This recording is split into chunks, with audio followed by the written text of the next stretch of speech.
کتاب کا نام ہے شریعت و تصوف، افادات حضرت مسیح الامت مولانا مسیح اللہ خان صاحب شیروانی جلال آبادی رحمہ اللہ۔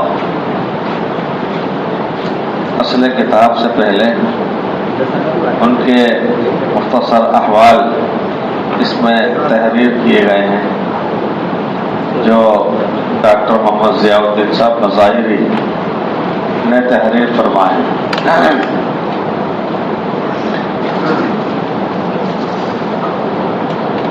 تعلیم اور اساتذہ کرام۔ ابتدائی تعلیم اپنے وطن سرائے درلا میں حاصل کی۔ قرآن مجید قاری عبداللہ صاحب سے پڑھا۔ بچپن سے ہی چونکہ آپ کی تربیت دینی ماحول میں ہوئی اور فطرتاً بھی دینی مزاج کے حامل تھے، اس لیے اسکول کے زمانہ تعلیم ہی میں دینی کتابوں کے مطالعے کا شوق تھا۔ مسیح الامت کا قول ملاحظہ فرمائیں کہ جب میں درجہ 3 میں پڑھتا تھا اس وقت بطور خود بہشتی زیور برابر مطالعہ میں رہتی تھی، اور مولوی الیاس صاحب کے پاس جو رسائل النور اور الامداد وغیرہ کے آتے تھے ان کا برابر مطالعہ کیا کرتا تھا۔ علی گڑھ میں فارسی کی ابتدائی کتابیں میاں جی عبدالرحمان صاحب سے پڑھی۔ اپنے وطن کے مدرسہ اسلامیہ میں شرح جامع تک مولانا حکیم محفوظ علی صاحب دیوبندی سے، اور اس سے آگے کی کتابیں شرح وقایہ جلالین شریف اور ملا حسن تک جامع المعقول والمنقول متباحر عالم اور فقیر جناب مفتی سعید احمد صاحب لکھنوی سے حاصل کی۔ فن تجوید کی مختلف کتابیں بھی سرائے برلا کے اسی مدرسے میں پڑھی اور مختلف لہجوں کی مشق سیکھی۔ جب مسیح الامت مفتی سعید احمد صاحب سے بغیر حصول تعلیم لکھنؤ تشریف لے گئے تو اس وقت وہاں مدرسہ فرقانیہ فن تجوید کا مرکز بنا ہوا تھا۔ تعلیم کے اس شیدائی کو طلب مزید نے مہمیز کیا۔ آگے کا بیان خود حضرت کی زبانی سنیے۔ وہاں یعنی لکھنؤ میں کچھ وقت خالی تھا، مجھے تجوید کا شوق ہوا۔ مدرسہ فرقانیہ میں جو قاری صاحب تھے وہ مفتی سعید صاحب کے شاگرد تھے۔ مفتی صاحب نے ان کے نام پرچہ لکھ دیا۔ قاری صاحب نے پرچہ پڑھ کر فرمایا کہ پہلے آپ سنائیے گا۔ اس پر میں نے سنایا تو انہوں نے کہا کہ آپ کو تجوید کی ضرورت نہیں ہے، آپ تو مشق کیے ہوئے ہیں، مگر چونکہ مفتی صاحب نے لکھا ہے اس لیے آپ آ جایا کیجیے۔ اس اجازت کے بعد میں تقریباً آدھ گھنٹہ یا 20 منٹ کے لیے جایا کرتا تھا۔ قاری صاحب ایک مرتبہ پڑھا کرتے تھے، اس کے بعد میں الحمدللہ بہو اسی طرح پڑھ دیا کرتا تھا۔ مفتی سعید احمد صاحب سے تعلیم حاصل کرنے کے بعد اس سے آگے کی تعلیم کے لیے سن 1347 ہجری میں ملک کے عظیم دینی درسگاہ دارالعلوم دیوبند میں داخلہ لیا۔ یہاں پر شیخ الاسلام حضرت مولانا حسین احمد صاحب مدنی سے درس بخاری لیا۔ اس کے علاوہ دارالعلوم میں آپ کے اساتذہ میں حضرت مولانا اعزاز علی صاحب، حضرت مولانا رسول خان صاحب، حضرت العلام محمد ابراہیم بلیاوی صاحب، حضرت مولانا سید اصغر حسین صاحب، مولانا مرتضی حسن چاند پوری رحمہ اللہ تھے۔ مدرسہ نور نبوت میں داخلہ۔ حضرت مسیح الامت کو جیسا کہ آپ گزشتہ اوراق میں معلوم ہو چکا ہے کہ درجہ 3 ہی سے بہشتی زیور اور تھانہ بھون سے شائع ہونے والے رسالے مطالعے میں رہا کرتے تھے، اس کے نتیجے میں تھانہ بھون کے کھلے سرسب سے عقیدت اور محبت کا ہونا اور شوق ملاقات کا جذبہ پیدا ہونا ایک امر طبعی ہے۔ حضرت مسیح الامت مولانا تھانوی کے ساتھ اپنے اس والیانہ عقیدت و محبت کا اظہار یوں فرماتے ہیں۔ حضرت تھانوی کے بہشتی زیور اور رسالہ النور وغیرہ کے مطالعے سے غائباً عقیدت و محبت ہو گئی تھی کہ بڑے بڑے درویشوں اور علماء کو دیکھنے اور زیارت کرنے کا موقع ملا۔ ایسے درویشوں کے حلقے میں بیٹھا جن سے ہمارے یہاں علی گڑھ کے بڑے بڑے رئیس اور نواب صاحبان بیعت تھے، ان کے بیانوں میں بھی شریک ہوا، مگر حضرت والا مولانا تھانوی کے علاوہ کبھی کسی کی طرف نظر ہی نہیں گئی۔ حالانکہ بعضوں نے تو جب میں ان کے حلقوں میں گیا کہا بھی تھا کہ کیا آپ مجھ سے بیعت ہوں گے؟ میں نے عرض کیا کہ جی نہیں۔ اس پر انہوں نے فرمایا کہ ہمارے حلقوں میں تو وہی لوگ بیٹھتے ہیں جو ہم سے بیعت ہوں یا بیعت ہونا چاہتے ہوں۔ یہ سن کر میں اٹھ کر چلا آیا۔ حضرت تھانوی سے مسیح الامت کی پہلی ملاقات علی گڑھ میں ہوئی تھی اور ملاقات کے وقت آپ کی عمر تقریباً 13-14 سال کی تھی۔ حضرت مسیح الامت کا بیان ہے کہ جب مجھے معلوم ہو کہ حضرت والا مولانا تھانوی علی گڑھ تشریف لائے ہیں تو جہاں حضرت والا کا قیام تھا میں وہیں حاضر ہوا۔ حاضری کے بعد سلام اور مصافحہ ہوا۔ اس وقت میری عمر 13-14 برس کی تھی۔ عصر اور ظہر کی نمازیں بھی مسجد میں حضرت والا کے ساتھ پڑھی۔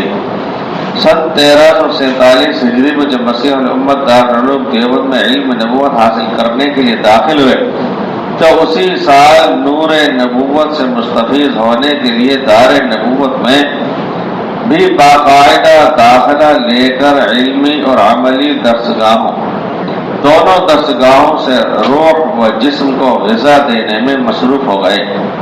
ایک جگہ اگر وہ اقیم الصلاۃ و آتوا الزکاۃ وارکعوا مع الراکعین اور نماز قائم کرو اور زکوٰۃ دو اور رکوع کرنے والوں کے ساتھ رکوع کرو، سورہ بقرہ 43۔ اور یا ایھا الذین آمنوا کتب علیکم الصیام کما کتب علی الذین من قبلکم لعلکم تتقون، اے ایمان والو تم پر روزے فرض کیے گئے جیسا کہ تم سے پہلے لوگوں پر فرض کیے گئے تھے تاکہ تم پرہیزگار بن جاؤ، سورہ بقرہ 183۔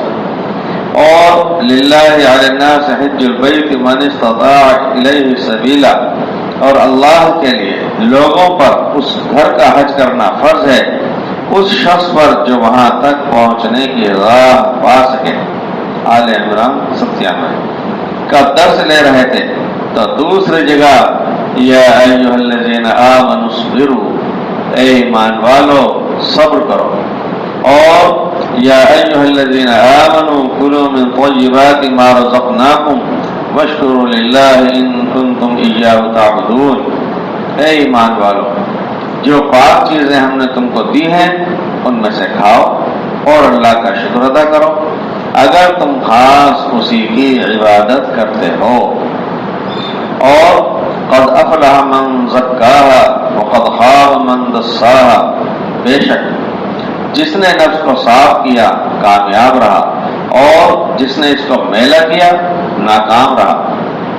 اور یا ایھا الذین آمنوا اجتنبوا کثیرا من الظن، اے ایمان والو بہت سے گمانوں سے بچا کرو، کیونکہ بعض گمان گناہ ہوتے ہیں، اور کسی کے عیب کا سراغ نہ لگایا کرو اور کوئی کسی کی غیبت بھی نہ کیا کرے۔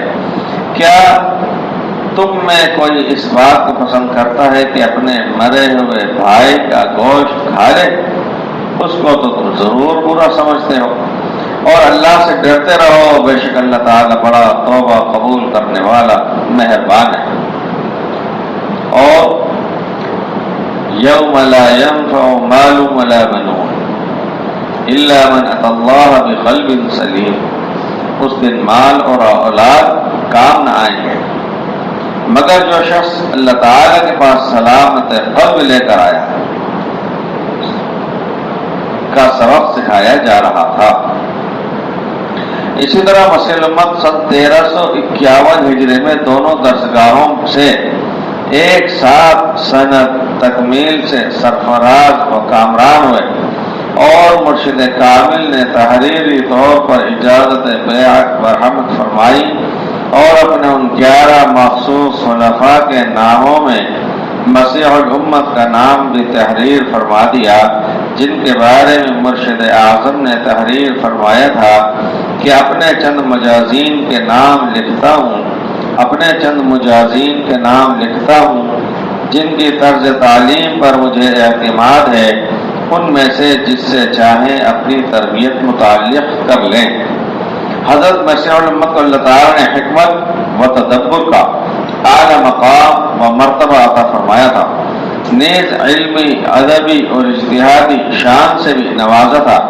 اسی کے ساتھ رفق و نرمی، خوش اخلاقی و نرم خوئی، سخاوت و مروت، توکل و استغنا، عفو و درگزر، جو ایک استاذ، مربی، مصلح اور مرشد کی صفات ہوتی ہیں، جس کے بارے میں اللہ تعالیٰ نے فرمایا ہے وَالْكَاظِمِينَ الْغَيْظَ وَالْعَافِينَ عَنِ النَّاسِ، اور غصے کو پی جانے والے ہیں اور لوگوں کو معاف کرنے والے ہیں۔ اور ارشاد فرمایا وَلَوْ كُنْتَ فَظًّا غَلِيظَ الْقَلْبِ لَانفَضُّوا مِنْ حَوْلِكَ فَاعْفُ عَنْهُمْ وَاسْتَغْفِرْ لَهُمْ، اور اگر تند خو سخت مزاج ہوتے تو یہ آپ کے پاس سے سب منتشر ہو جاتے، سو آپ ان کو معاف کر دیجئے اور ان کے لیے استغفار کیجئے۔ اور ارشاد ہے وَلْيَعْفُوا وَلْيَصْفَحُوا أَلَا تُحِبُّونَ أَن يَغْفِرَ اللَّهُ لَكُمْ، اور ان کو چاہیے کہ معاف کر دیں اور درگزر کریں، کیا تم یہ نہیں چاہتے کہ اللہ تعالی تمہارے قصور معاف کر دیں؟ اور رسول علیہ السلام کا ارشاد الخلق كلهم عيال الله فأحب الخلق إلى الله من أحسن إلى عياله، سب مخلوق اللہ تعالیٰ کی عیال ہیں اور اللہ تعالیٰ کو سب سے زیادہ محبوب وہ ہے جو اس کے عیال کے ساتھ حسن سلوک اور اچھا برتاؤ کرے۔ ان سب صفات حمیدہ سے حضرت مسیح الامت بدرجہ اتم متصف تھے۔ معارف قرآن میں مفتی محمد شفیع صاحب رحمۃ اللہ علیہ نے وَلَوْ كُنْتَ فَظًّا آیت کی تفسیر میں لکھا ہے کہ یہ نرم خوئی، خوش اخلاقی، عفو و درگزر اور لطف و مہربانی کی صفات اگر آپ علیہ السلام کے اندر نہ ہوتی تو اصلاح خلائق کا جو کام آپ کے سپرد ہے وہ حسب منشا انجام نہ پاتا، لوگ آپ کے ذریعے اپنی اصلاح اور تزکیہ اخلاق کا فائدہ حاصل کرنے کے بجائے آپ سے بھاگ جاتے۔ اور اس سب مجموعے سے ایک اور اہم فائدہ یہ حاصل ہوا کہ ارشاد و اصلاح اور تبلیغ کے آداب اس سے معلوم ہو گئے کہ جو شخص رشد و ہدایت اور دعوت اللہ اور اصلاح خلق کے کام کا ارادہ کرے اس کے لیے ضروری ہے کہ یہ صفات اپنے اندر پیدا کرے، کیونکہ جب اللہ تعالیٰ کے محبوب رسول کی سختی برداشت نہیں ہو سکتی تو پھر کس کی مجال ہے کہ وہ تشدد اور کج خلقی کے ساتھ خلق اللہ کو اپنے گرد جمع کرے اور ان کی اصلاح کا فرض انجام دے سکیں۔ معارف قرآن ایک تربیت کرنے والے مربی، اصلاح کرنے والے مصلح، دعوت و تبلیغ کا کام کرنے والے داعی کے اندر شفقت و رحمت، لطف و مہربانی، عفو و درگزر کی صفات سے متصف ہونا از حد ضروری ہے، اور جس کے اندر یہ صفات جس قدر ہوں گی وہ اتنا ہی مرشد کامل و اکمل رسول اکرم صلی اللہ علیہ وسلم کے ساتھ مشابہ ہوگا اور کار تزکیہ و اصلاح میں کامیاب و کامران۔ حضرت مسیح الامت باوجود کہ فطرتاً نرم خود ہے لیکن اس کے باوجود اصلاح کے معاملے میں مداہنت پسند نہیں فرماتے تھے۔ حضرت مسیح الامت باوجود کہ فطرتاً نرم خود ہے، نرم عادت، لیکن اس کے باوجود اصلاح کے معاملے میں مداہنت پسند نہیں فرماتے تھے، دیکھی اندیکھی کر دینا۔ موقع و محل کے اعتبار سے کوئی بھی اصلاح کا موقع ہاتھ سے نہیں جانے دیتے تھے۔ امور معاشرت کی اصلاح اور آداب معاشرت کی طرف آپ کی خصوصی توجہ رہتی تھی اور یہی خاص وصف ہے سلسلہ تھانویہ کا۔ وفات دنیا میں رہنے والی اشیاء کی یہ روایت رہی ہے کہ وہ وقت اور زمانے کے ساتھ ساتھ تغیر پذیر ہوتی رہتی ہے اور یہ تغیرات کبھی عروج کی سیڑھی پر چڑھا دیتی ہیں تو کبھی نزول کی زمین پر لا ڈالتی ہیں۔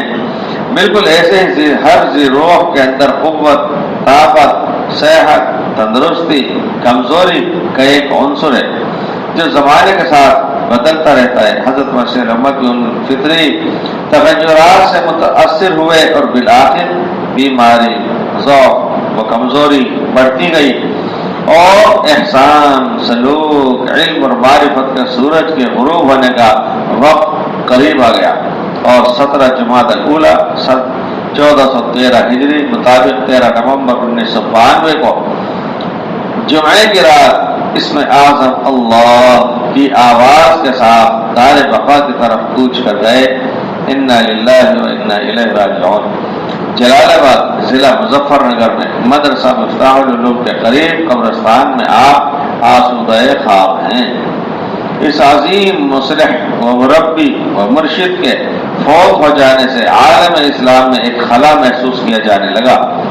علماء، فضلاء اور مشائخ نے اپنے تعزیتی پیغامات میں اس کو ایک بڑا دینی حادثہ اور عظیم خسارہ قرار دیا۔ خاص مومن تھا، ولی تھا، مرد حق آگاہ تھا، نام اس سچے مسلمان کا مسیح اللہ تھا۔ مدتوں میں رونما ہوتی ہیں ایسی ہستیاں، مفتخر ہوتی ہیں جن پر بستیوں کی بستیاں۔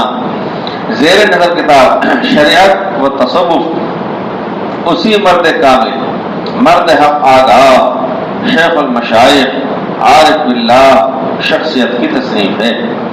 اس کو پڑھ کر اللہ تعالی سے تعلق پیدا کرنے کا جذبہ موج زن ہونے لگتا ہے۔ اہل اللہ کی قدر اور منزلت اور ان کی ہم نشینی کے فوائد معلوم ہوتے ہیں، اور تصوف سے متعلق غلط فہمیوں کا ازالہ ہو کر حق بات سامنے آتی ہے۔ اس کا پہلا حصہ تحقیق و تعلیق سے آراستہ ہو کر آ چکا ہے، اور یہ دوسرا حصہ آپ کے ہاتھوں میں۔ یہ حصہ بہت مشکل ہے کیونکہ اس میں شریعت و تصوف کے اصول و ضوابط سے بحث کی گئی ہے۔ یہ حصہ بہت مشکل ہے کیونکہ اس میں شریعت و تصوف کے اصول و ضوابط سے بحث کی گئی ہے۔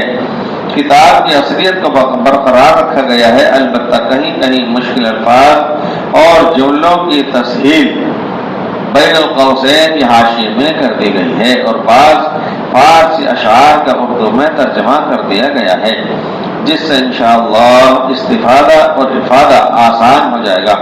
واللہ الموفق وهو يهدي إلى السبيل۔